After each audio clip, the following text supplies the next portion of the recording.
চাউল কম সবজি বেশি, এই শীতে গরম গরম রান্না করে ফেললাম শীতের খিচুড়ি। হ্যালো এভরিওয়ান, আসসালামু আলাইকুম। সবাই কেমন আছেন? আশা করি সবাই ভালো আছেন এবং সুস্থ আছেন। আমি শিরিন, আর শিরিনের সংসারে আপনাদের স্বাগতম। আর খিচুড়ি তো আমরা অনেকভাবেই খেয়ে থাকি। এই শীতের মৌসুমে সবজি খিচুড়ি না খেলে কি হয় আপনারাই বলুন। এই সবজি খিচুড়ি খাওয়ার পারফেক্ট সময়টাই কিন্তু শীতকাল। আর এই শীতকালে এমন কোনো সবজি নাই যে পাওয়া যায় না।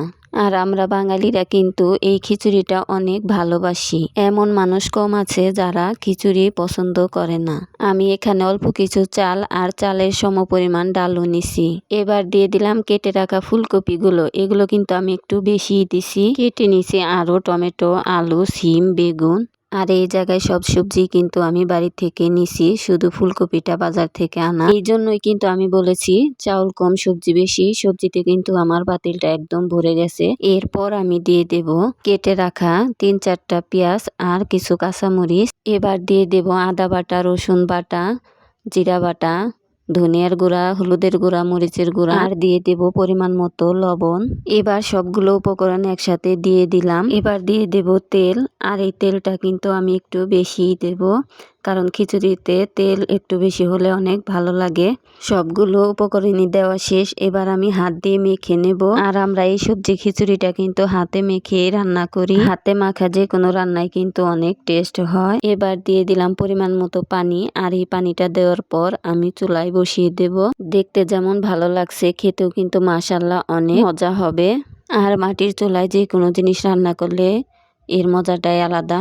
আমার এই গ্রামের রান্নাবান্না যদি আপনাদের ভালো লাগে অবশ্যই একটা লাইক করবেন। আর আমার মতো যারা এরকম খিচুড়ি পছন্দ করেন তারা কিন্তু অবশ্যই কমেন্ট করতে ভুলবেন না। আর এরকম আরও নতুন নতুন ভিডিও পেতে অবশ্যই আমার চ্যানেলটি সাবস্ক্রাইব করবেন। আর এই সবজি খিচুড়িটা কিন্তু একটু নাড়াচাড়া বেশি করতে হয়। আমার সবজিগুলো কিন্তু সব নরম হয়ে গেছে। শীতের সবজিগুলো শেষ হওয়ার আগে তৈরি করে নিতে পারেন এরকম সবজি খিচুড়ি। এরকম করে রান্না করলে আপনার বাড়ির সকলে কিন্তু খেয়ে প্রশংসা করতে বাধ্য। আর শীতের মধ্যে যে জিনিসটা না দিলে মনে হয় রান্নাটা মজাই হবে না। আর আমি কিন্তু সব রান্নাই ব্যবহার করি এই ধনিয়ার পাতাটা। এর গন্ধটা কিন্তু সবার কাছেই প্রিয়। আমাদের বাড়িতে একজন মানুষ ছিল যে এই ধনিয়ার পাতার গন্ধটা সহ্য করতে পারতো না। সে হচ্ছে আমার শ্বশুর। কিন্তু দুঃখের বিষয় সে আর আমাদের মাঝে নেই। আর আমি যখনই এই ধনিয়ার পাতাটা দিয়ে রান্না করি তখনই কিন্তু তার কথা মনে পড়ে যায়। আমার শ্বশুর অনেক ভালো মানুষ ছিল। আমি তার জন্য দোয়া করি আল্লাহ যেন তাকে বেহেশত নসিব করে। আমার রান্নাটা কিন্তু শেষ। খেতে কিন্তু এই খিচুড়িটা অনেক অনেক মজা হয়েছিল। তো সবাই ভালো থাকবেন, সুস্থ থাকবেন। আল্লাহ হাফেজ।